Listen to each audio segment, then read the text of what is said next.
Bismillahirrahmanirrahim. Video ini adalah merupakan respon saya atas dikeluarkannya anak perempuan saya dari salah satu SMA negeri di Kabupaten Sukoharjo, Jawa Tengah. Buntut dari kasus perundungan yang menimpa anak saya di media sosial, yang kasusnya sekarang tengah ditangani oleh pihak yang berwenang.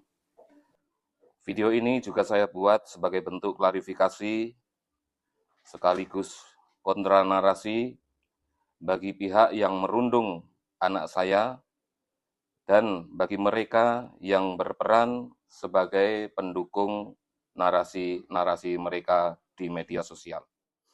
Bahwa masalah ini terjadi jauh sebelum anak saya masuk di lingkungan sekolah salah satu SMA negeri di Kabupaten Sukoharjo, Jawa Tengah. Saya menduga bahwa masalah ini terkait dengan teman main game online anak saya yang sebelumnya. Karena sebelum-sebelumnya anak tersebut dan teman-temannya telah beberapa kali mengirim kami paket-paket COD ke rumah kami yang semuanya kami tolak untuk membayarnya karena kami memang tidak pernah memesannya. Anak tersebut seorang anak laki-laki yang konon asal Majalengka, Jawa Barat dengan inisial MRA, pemilik akun TikTok dengan nick CHYO dengan username ini.eja3. Dia menuntut kepada anak saya agar uang yang sudah diberikan kepada anak saya dikembalikan. Sedangkan dari pihak anak perempuan saya, dia membantah bahwa uang yang diberikan kepadanya itu adalah merupakan hutang. Dia mengatakan bahwa si Eja ini bahkan setengah memaksa ketika memberikan uang-uang tersebut melalui transfer di rekening dana anak saya. Dan uang-uang itu pun yang kira-kira jumlahnya hanya sekitar 1 jutaan rupiah dipergunakan untuk top up game dengan menggunakan akunnya Eja itu sendiri. Jadi pada hakikatnya uang yang diberikan kepada anak saya itu kembali lagi kepada pihak pemberi. Yang hal itu juga telah kami sampaikan kepada pihak sekolah saat kemudian kami dipanggil untuk mengklarifikasi masalah ini. Selanjutnya, persinggungan kedua saya adalah saat Eja dan teman-temannya terus-terusan mengirim paket COD ke rumah kami. Yang terakhir, dia mengirim sebuah tangga. Pada saat itu, saya langsung menelepon si Eja ini dan memintanya untuk berhenti mengirimkan paket-paket bodong kepada kami. Saya juga telah menawarkan solusi kepada Eja untuk menyelesaikan permasalahan ini dengan cara yang baik. Saya mengundangnya untuk datang ke rumah. Saya akan mengembalikan seluruh uang yang dia berikan kepada anak saya. Saya akan mengganti ongkos pulang pergi dirinya, dan yang paling penting, saya jamin keselamatannya. Saya hanya ingin membuat dia, si Eja ini, membuat suatu surat pernyataan bahwa uangnya telah kami kembalikan dan dia berjanji untuk tidak mengganggu anak saya lagi. Karena konon di media sosial, Eja dan teman-temannya ini telah membuat desas-desus yang tidak benar mengenai anak saya. Bahwa anak saya pernah hamil, sudah pernah dipakai oleh banyak orang, dan bahkan pernah dipakai oleh bapaknya sendiri. Pernah juga berhubungan seks di sekolah dan sebagainya dan seterusnya. Intinya bahwa Eja dan teman-temannya ini ingin kehidupan anak perempuan saya hancur. Dan kami mempunyai saksi dan bukti berita-berita bohong yang mereka produksi. Selanjutnya, setelah saya tawarkan penyelesaian damai tersebut, Eja meminta waktu 7 hari untuk bisa datang atas undangan kami. Tetapi pada sore harinya, dia kemudian menghubungi keponakan saya dan mengatakan meminta maaf atas apa yang dia dan teman-temannya telah perbuat pada kami. Bahkan dia ingin memberikan kompensasi berupa sejumlah uang kepada kami, yang belakangan dia sendiri mengingkari ucapannya tersebut. Dan tentu saja kami menolak tawaran uang kompensasi tersebut, karena bagi kami bahwa dia berhenti dari mengganggu anak perempuan kami, hal itu sudah cukup bagi kami. Selanjutnya, masalah yang kami kira sudah selesai tersebut ternyata masih berlanjut. Teror Eja dan teman-temannya kini melalui jalur media sosial di mana anak kami bersekolah. Saya tidak tahu persis apa saja yang Eja dan teman-temannya lakukan terhadap sekolahan anak kami. Ringkasnya, kami dipanggil oleh pihak sekolah untuk dimintai keterangan atas masalah tersebut. Dan semua yang kami ketahui, kami sampaikan kepada pihak sekolah. Akan tetapi, teror Eja dan teman-temannya terus berlanjut. Bahkan konon sampai menyerang nama baik sekolah, menyerang guru-gurunya dan teman-teman sekelas anak saya.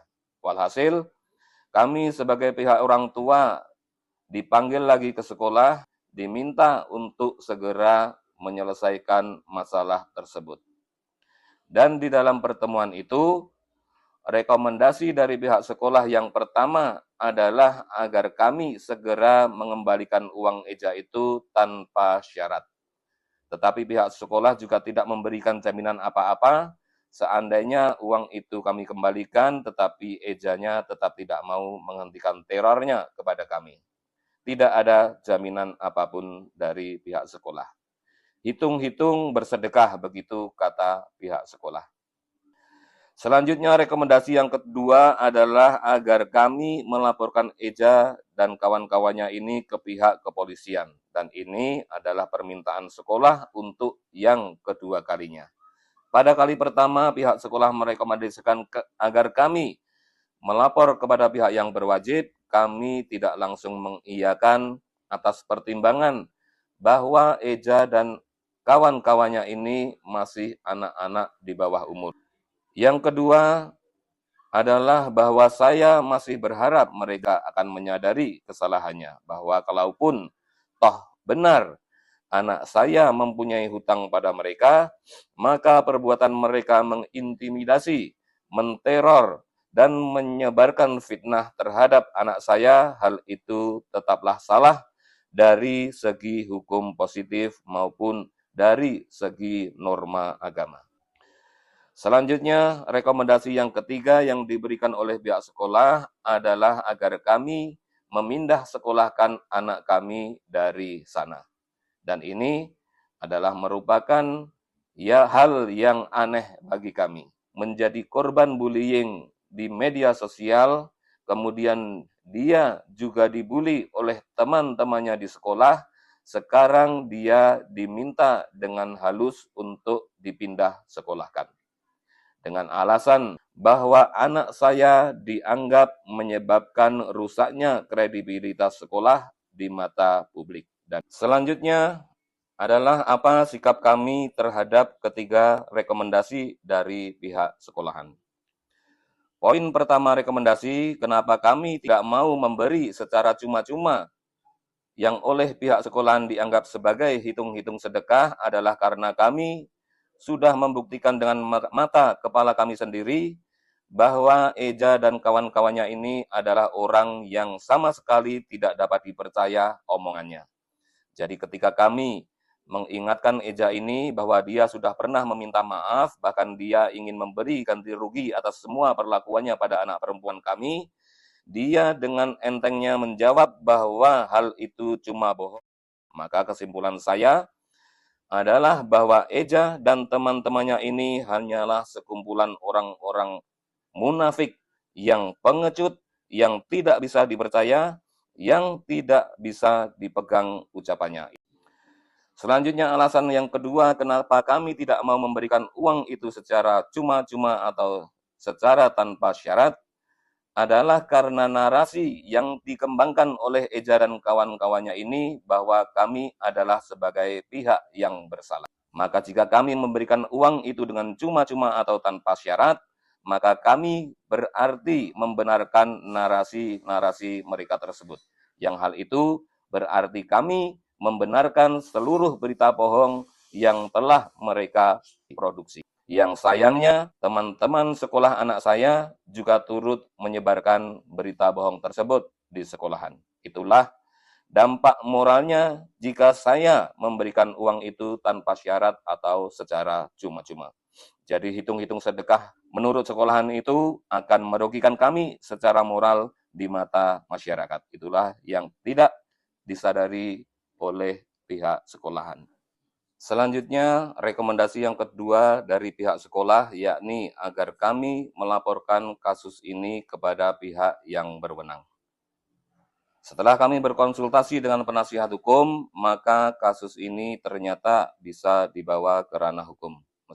Dan kami membuat laporan ke kepolisian yakni Polres Klaten tertanggal 6 Desember 2025 atas dugaan tindak pidana pencemaran nama baik yang resikonya nanti berpotensi menyeret teman-teman anak saya yang sudah turut menyebarkan berita-berita bohong yang diproduksi oleh Eja dan teman-temannya. Saya sudah memberikan nasihat dan peringatan kepada mereka, teman-teman sekolah anak saya, agar tidak turut campur di dalam masalah ini. Karena dalam keyakinan saya, mereka itu lebih percaya kepada Eja yang orang asing daripada kepada teman mereka sendiri. Mereka justru menjadi pelantang dari berita-berita bohong yang diproduksi oleh orang asing daripada menutupnya, karena jikalaupun itu benar, maka itu adalah merupakan aib temannya sendiri. Dan jika hal itu salah, maka mereka berarti telah termasuk turut serta dari menyebarkan berita bohong atas anak saya. Kami tidak meminta untuk dikasihani oleh mereka. Kami tidak mengemis minta bantuan mereka untuk mengatasi masalah ini.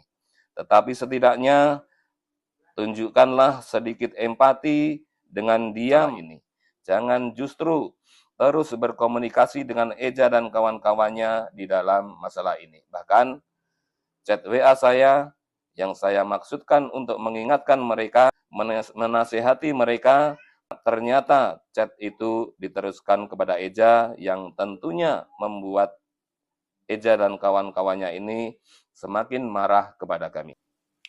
Jadi yang saya sayangkan adalah bahwa tidak ada nilai kesetia kawanan yang dimiliki oleh teman-teman anak saya di sekolah ini. Bahkan dalam keyakinan saya, mereka mempunyai sifat khianat sebagaimana sifat khianat yang dimiliki oleh Eja dan teman-temannya. Selanjutnya yang ketiga adalah rekomendasi pihak sekolah agar anak saya dipindah sekolahkan dengan alasan bahwa kasus anak saya ini dianggap dapat merugikan pihak sekolahan, yakni merusak kredibilitas mereka di mata masyarakat. Jika seperti itu, maka kami tidak ada masalah dengan ide atau rekomendasi pihak sekolah untuk memindahkan anak kami.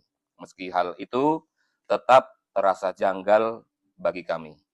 Sampai kemudian saya terkejut saat saya mendapat kiriman satu tangkapan layar yang di situ isinya mengatakan bahwa anak saya telah dikeluarkan. Jadi pada intinya, dalam screenshot tersebut yang ada di akun TikToknya Eja, salah satu guru atau karyawan di sekolahan anak kami, dia menagih janji kepada Eja untuk menghentikan terornya pada pihak sekolahan. Karena anak saya sudah dikeluarkan dari sekolah. Itu artinya bahwa ada ancaman dari Eja untuk terus menteror sekolahan anak saya selama anak saya tidak dikeluarkan dari sana. Dan pihak sekolahan akhirnya menyanggupinya, yakni dengan mengeluarkan anak saya. Sekolahan yang menyuruh saya untuk segera menyelesaikan masalah ini, dan mereka juga sudah tahu bahwa kasus ini telah kami laporkan kepada polisi. Di belakang mereka bernegosiasi dengan orang yang menteror mereka sendiri. Sekolahan yang merekomendasikan kepada kami untuk melaporkan kepada polisi pada suatu waktu mengatakan, loh, kok lapor polisi? Itulah mungkin yang mereka maksud dengan kredibilitas. Sekolahan yang merekomendasikan kami untuk melaporkan kasus ini kepada polisi, guru yang lain berkata, loh, kok yang lapor malah Anda yang punya hutang. Inilah mungkin yang disebut sebagai kredibilitas. Jadi seluruh keterangan-keterangan yang kami berikan kepada pihak sekolahan selama ini ternyata diabaikan. Dan yang digunakan adalah tekanan dari Eja untuk menyelesaikan masalah ini. Dan jalan pintasnya adalah anak saya dikeluarkan, maka Eja diam. Dan setelah kejadian ini, saya rasa tidak perlu lagi ada komunikasi antara saya dengan pihak sekolah. Karena masalah anak saya dengan sekolah, saya anggap sudah selesai. Meskipun bisa saja saya melayangkan somasi kepada pihak sekolah, dan bisa saja saya menuntut sekolah secara hukum, karena saya sebagai pembayar pajak berhak untuk menuntut perlakuan yang baik dari institusi pendidikan yang dibiayai dengan uang pajak dari rakyat. Saya masih menghargai pihak sekolah sebagai sebuah institusi pendidikan yang bertujuan untuk turut serta mencerdaskan kehidupan berbangsa dan bernegara. Meskipun dalam kasus anak saya agak menggelikan ketika sebuah institusi dapat tunduk oleh teror kecil dari bocah kecil yang tidak berpendidikan. Dan perlu sekali lagi saya ingatkan bahwa tidak ada surat resmi tentang dikeluarkannya anak saya dari sekolah. Dan kalaupun alasannya diminta untuk pindah, tidak ada satupun dari gurunya yang menanyakan kepada kami atau membimbing kami di mana anak kami pindah. Maka jika kami menuntut keadilan atas hal tersebut, hal itu sama saja dengan menyerahkan kemenangan kasus ini kepada Eja dan teman-temannya. Mereka akan puas karena telah berhasil mengeluarkan anak saya dari sekolah. Mereka akan merasa mempunyai power karena sudah dapat menyetir satu institusi pemerintah. Dan yang ketiga, mereka akan merasa bahwa apa yang mereka lakukan itu adalah sesuatu yang benar. Kemudian poin yang ketiga, kenapa saya tidak mau memperpanjang masalah ini dengan pihak sekolah adalah karena saya tidak merasa dirugikan apapun meskipun anak saya telah dikeluarkan tanpa alasan resmi yang dapat kami ketahui. Kenapa saya merasa tidak dirugikan adalah karena saya adalah penganut mazhab bahwa sekolah itu bukanlah segala-galanya. Apalagi bila melihat kenyataan bahwa sekolah anak saya ini bukanlah sekolah yang bonafit, atau bukanlah sekolah yang favorit, atau bukanlah sekolah yang penuh dengan prestasi, yang lulusannya itu membanjiri perguruan-perguruan tinggi terbaik di negara ini. Jadi saya yakin bahwa anak saya dapat sukses tanpa sekolah di sini. Saya yakin bahwa kesuksesan itu adalah semata-mata karena takdir Allah. Sekolah hanyalah salah satu sebab di antara sekian banyak sebab yang dipergunakan oleh Allah untuk sampai kepada apa yang ditakdirkannya. Dan kepada pihak sekolah, jadi sekali lagi, meskipun begitu ucapan terakhir saya dalam video ini masih sama dengan ucapan saya ketika pertama kali mengetahui bahwa anak saya dikeluarkan. Pada saat itu saya mengucapkan, Alhamdulillah, segala puji bagi Allah yang telah melindungi anak saya dan menjauhkannya dari lingkungan yang tidak sehat dan dari lingkungan yang dipenuhi dengan kemunafikan. Pesan terakhir saya, jika Anda menginginkan kredibilitas, maka bangunlah integritas. Dan integritas bagi saya adalah, jika kamu nyolek teman saya, maka kamu adalah musuh saya. Dan jika kamu menyakiti anak kami, maka kamu akan berhadapan dengan kami. Kami siap melindungi anak kami apapun taruhannya. Itulah integritas bagi saya, dan itulah yang tidak saya temukan di sekolahan ini. Sekian.